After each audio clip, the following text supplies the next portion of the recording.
Students, welcome to the online class. So ఈరోజు మీకు నేను చెప్పబోయే టాపిక్ ఏంటి అంటే స్టెరిలైజేషన్ అమ్మా. సో స్టెరిలైజేషన్ టాపిక్ మీకు ఏ సబ్జెక్ట్లో ఉంటుందంటే బయోటెక్నాలజీలో. సో బయోటెక్నాలజీలో మీకు స్టెరిలైజేషన్ అనేది ఉందన్నమాట. అంటే మీకు ఫస్ట్ సెమిస్టర్లో ఆల్రెడీ మైక్రోబయాలజీ పిల్లలు చదువుకున్నారు, కెమిస్ట్రీ పిల్లలకి తెలియదు కాబట్టి మళ్ళీ రిపీట్ చేయడం జరుగుతుంది. సో స్టెరిలైజేషన్ టుడే టాపిక్ ఈ స్టెరిలైజేషన్. సో స్టెరిలైజేషన్ అంటే ఏంటి అంటే సో ఏదైనా ఒక ఆర్టికల్ సర్ఫేస్ మీద కానీ ఒక మీడియా కానీ కంప్లీట్గా మైక్రో ఆర్గానిజమ్స్ లేకపోవడాన్ని స్టెరిలైజేషన్ అని అంటారు అనమాట. సో అంటే sterilisation is in a process by which article surface and the medium is free from the micro organisms.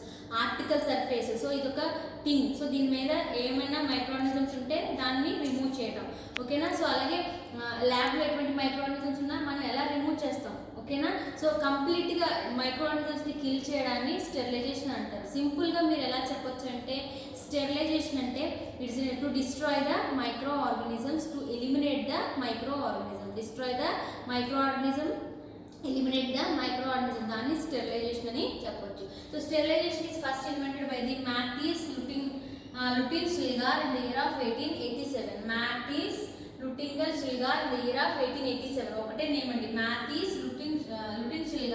ఈయన స్టెరిలైజేషన్ పద్ధతిని ఫస్ట్ ఇన్వెంట్ చేశారు. He used the steam sterilization. ఏ పద్ధతిని అనుసరించారంటే steam sterilization by the surgical laundry.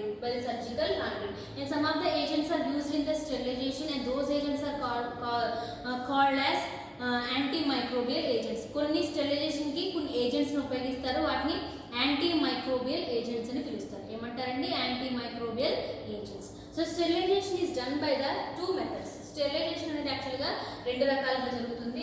ఒకటి physical sterilization, ఇంకొకటి chemical sterilization. గుర్తుపెట్టుకోవాలండి, physical sterilization and chemical sterilization. So sterilization is done by using of physical methods is called physical sterilization or physical sterilant. Sterilization అనేది ఏమైనా కొన్ని physical ఏజెంట్స్ని ఉపయోగించుకొని కనుక జరిపితే దాన్ని ఫిజికల్ స్టెరిలైజేషన్ అంటారు, ఫిజికల్ స్టెరిలైట్.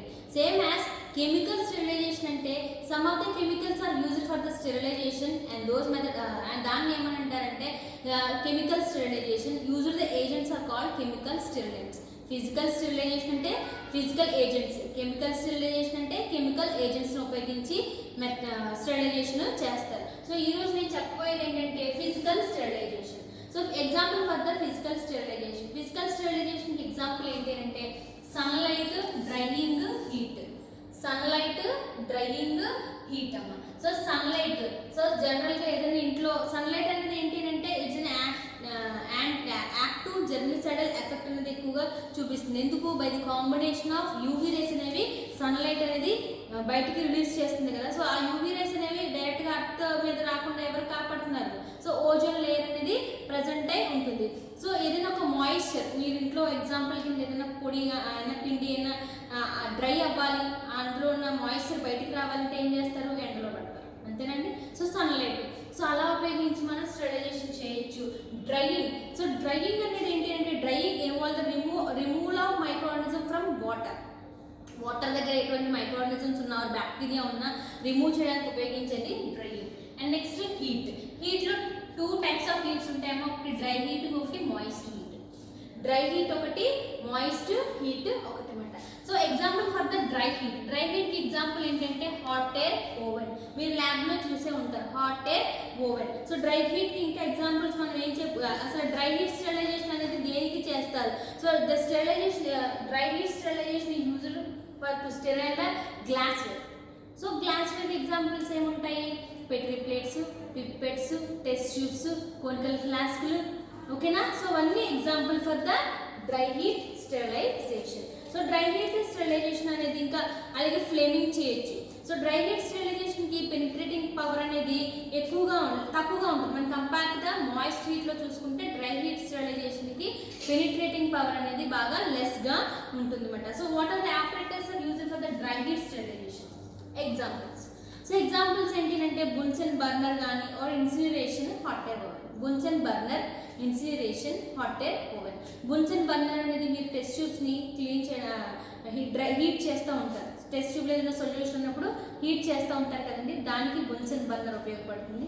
ఇన్సినరేషన్ పద్ధతిని ఎక్కడ ఉపయోగిస్తారంటే ప్యాథోజెనిక్ కండిషన్స్. ఎప్పుడైతే ప్యాథోజెనిక్ మైక్రో ఆర్గానిజమ్స్ని హ్యాండిల్ చేస్తున్నారో అప్పుడు incineration. The meaning of incineration అంటే కంప్లీట్ యాష్, అంటే అది కంప్లీట్గా బాగా డ్రై అయిపోవాలన్నమాట, దాన్ని ఇన్సినరేషన్ అంటారు. And the last one is hot air oven, అది మీకు ఇంపార్టెంట్. సో డ్రై హీట్ అనగానే మీకు గుర్తు రావాల్సింది ఏంటంటే హాట్ ఎయిర్ ఓవెన్ మీకు గుర్తు రావాలన్నమాట.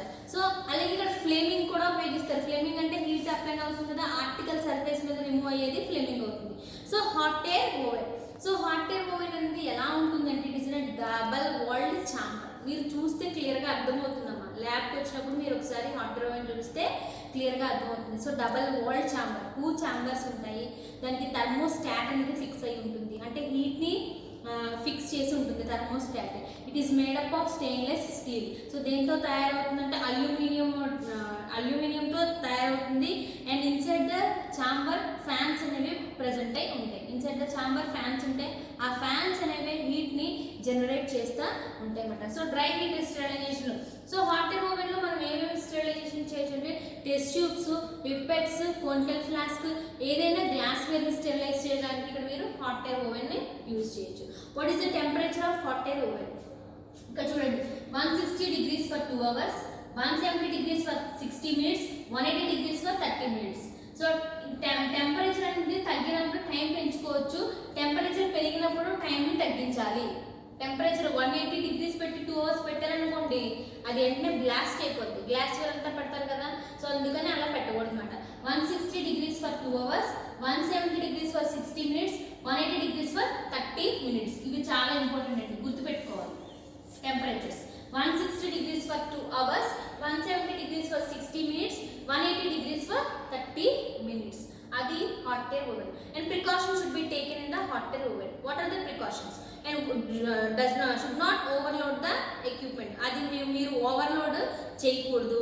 And ఇంకా అక్కడ ఏంటంటే ఆర్టికల్స్ లైక్ రబ్బర్ కానీ ఆర్ కాటన్ కానీ ఆర్ ఫ్యాబ్రిక్ కానీ ఎటువంటిది కూడా మీరు దాంట్లో పెట్టకూడదు, పెడితే అది కాలిపోతుంది కాబట్టి అలాంటి ఇన్స్ట్రుమెంట్స్ని మీరు పెట్టకూడదు, ఓవర్లోడ్ అనేది చేయకూడదు అనమాట. స్టెరిలైజేషన్ అనేది మీరు స్టెరిలైజేషన్ చేసినప్పుడు పిప్పెట్టే కానీ టెస్ట్ ట్యూబే కానీ మొత్తం అబ్సల్యూట్గా కంప్లీట్గా డ్రై అయి ఉండాలి. తడిగా ఉన్న వాటిని మీరు అందులో పెట్టకూడదు, కంప్లీట్గా డ్రై అయిన వాటిని మీరు ర్యాప్ చేసేసి హాట్ ఎయిర్ ఓవెన్లో పెట్టాలి, అప్పుడు స్టెరిలైజేషన్ అనేది జరుగుతుంది.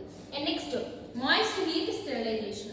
మాయిస్ట్ హీట్ స్టెరిలైజేషన్లో మీకు ఇంకా బెస్ట్గా ఏం చెప్పవచ్చు అంటే మాయిస్ట్ హీట్ స్టెరిలైజేషన్ అనేది బిలో 100 degrees చేస్తారు, ఎట్ 100 degrees చేస్తారు, అబోవ్ 100 degrees చేస్తారు. బిలో 100 degrees దగ్గర మనం ఏం చెప్పొచ్చు అంటే ప్యాచరైజేషన్ ఇస్తేనే బెస్ట్ ఎగ్జాంపుల్. సో మీ అందరికీ తెలుసు pasteurization. So pasteurization technique is invented by the Louis Pasteur. So pasteurization ఎందుకు చేస్తారు? To completely killing off micro organism present in the milk. ఓకేనా, మిల్క్. ఇది ఫస్ట్ వైన్లో దీన్ని అప్లై చేశారు, ప్యాచరైజేషన్ టెక్నిక్ని వైన్ దగ్గర అప్లై చేశారు. And next it is applied on the milk. Pasteurization milk, pasteurized milk వస్తుందండి. సో అక్కడ మీరు మిల్క్ని ప్యాచరైజేషన్ చేయాలంటే బిలో 100 degrees అంటే మీరు ప్యాచరైజేషన్ను గుర్తుపెట్టుకోవాలి. What is the temperature of pasteurisation? 62.8 degrees. 62.8 degrees pasteurisation temperature రెండు ఉంటాయి. సో HTS ఒకటి, LTHS ఒకటి. సో మీరు ఒకటి గుర్తుపెట్టుకోండి, 62.8 degrees అనేది సరిపోతుంది అనమాట. అండ్ నెక్స్ట్ at 100 degrees అంటే బాయిలింగ్ చేయాలి. మీరు వాటర్ని బాయిలింగ్ చేసి డ్రింకింగ్ పర్పస్కి యూజ్ చేసుకుంటారు. సో అది at 100 degrees. అబోవ్ 100 degrees అంటే 100 degrees కన్నా మించిపోయింది అని అంటే యూజ్డ్ ద ఆటోక్లేవ్. అప్పుడు అక్కడ ఉపయోగించేది ఏంటి అని అంటే ఆటోక్లేవ్. ఏంటమ్మా? ఆటోక్లేవ్ని యూజ్ చేస్తారు. సో ఆటోక్లేవ్ అనేది ఎలా ఉంటుందంటే what is the main principle of autoclave? గుర్తుపెట్టుకోవాలి, steam under pressure. The main principle of autoclave is steam under pressure. Stream under pressure అన్నమాట. సో అండ్ నెక్స్ట్ ఆటోక్లేవ్ అనేది ఎలా ఉంటుంది అంటే it's double walled chamber. And next the chamber is equipped device with permanent chambers అనేవి ఉంటాయి. So వాటికి మీరు ఆటోక్లేవ్ని మీరు ల్యాబ్లో వచ్చినప్పుడు చూస్తే మీకు ఆటోక్లేవ్ కూడా క్లియర్గా అర్థమవుతుంది. What is the temperature of autoclave? 121 degrees, 15 lbs pressure for 15 minutes. 121 degrees, 15 lbs pressure for 15 minutes. గుర్తుపెట్టుకోండి, hot air oven, autoclave temperatures చాలా important. 121 degrees, 15 lbs pressure for 15 minutes. And moist heat. So autoclave అనేది దేనికి ఉపయోగిస్తారంటే for the sterilization of మీడియాని sterilization చేయడానికి దీన్ని ఉపయోగిస్తారు. Media sterilization అయ్యాక మీడియా డిస్కార్డ్ చేయడానికి కూడా ఆటోక్లేవ్నే యూజ్ చేస్తారు. అది మీకు డ్రై హీట్లు and moist heat. Dry heat example hot air oven, moist heat example autoclave. And next filtration. Coming to the filtration. So filtration అంటే ఇక్కడ మీరు లిక్విడ్ ఫిల్టరేషన్ ఉంటుంది, gas filtration or air filtration ఉంటుంది. Liquid filtration or air filtration ఉంటుంది. So example for the liquid లో filtrations ఇక్కడ ఎన్ని ఉంటే 5 టైప్స్ ఆఫ్ ఫిల్టర్స్ యూజ్ చేస్తారు.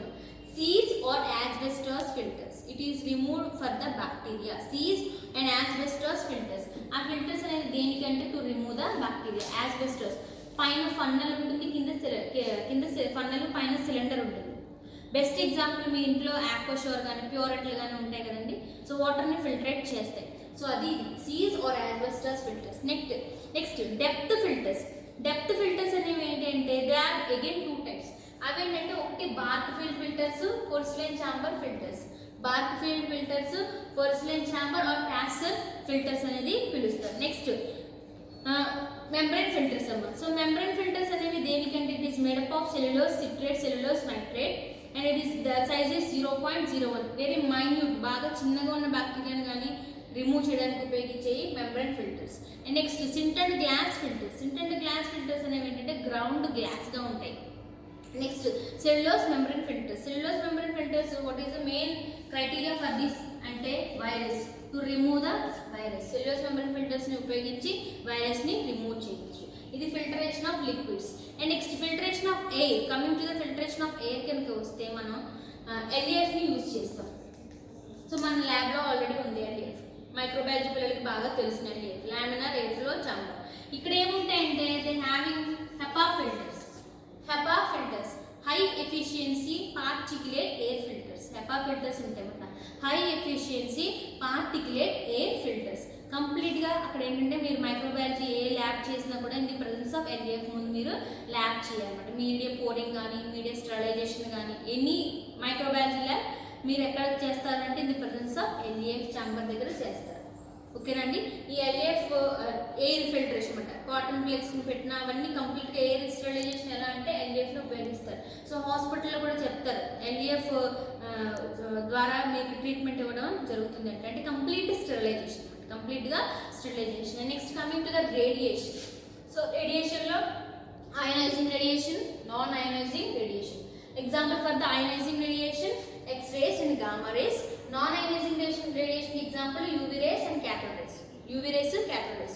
ఈ రెండింటికి కూడా మీకు బెస్ట్ ఎగ్జాంపుల్ ఏంటంటే ఎక్కడ ఉపయోగిస్తారంటే ఫుడ్ ప్రిజర్వేషన్ దగ్గర ఉపయోగిస్తారు.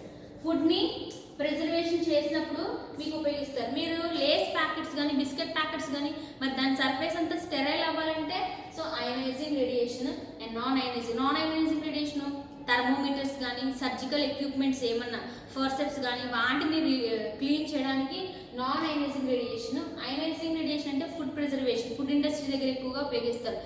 లేస్ ప్యాకెట్ పైన అంతా సర్ఫేస్ మైక్రోఆర్గానిజమ్స్ ఉండకూడదు. ఆర్ బిస్కెట్ ప్యాకెట్స్ మీకు అవి బెస్ట్ ఎగ్జాంపుల్ కింద. వాటిని స్టెరిలైజ్ చేయాలంటే యూజ్ చేసేది ionizing, non ionising radiation. This is about the only physical sterilization. Only physical sterilization అంటే సన్లైట్, డ్రైయింగ్ హీట్. డ్రైయింగ్ హీట్కి example dry heat, moist heat. Dry హీట్కి example hot air oven, moist heat example autoclave. Next hot air oven temperature 160 degrees 2 hours, 170 degrees 60 minutes, 180 degrees 30 minutes. Autoclave temperature. And next, what is the main principle? Steam under pressure. And the temperature is 121 degrees 15 lbs pressure for 15 minutes. And next, మన filtration చూసుకుంటే ఈ filters ఉపయోగిస్తారు. And next last and radiation. And who invented the sterilization? Mathias Lutin Shelgar in the year of 1887. అది మీ physical sterilization. నెక్స్ట్ క్లాస్లో నేను chemical sterilization చెప్తాను. Thank you student.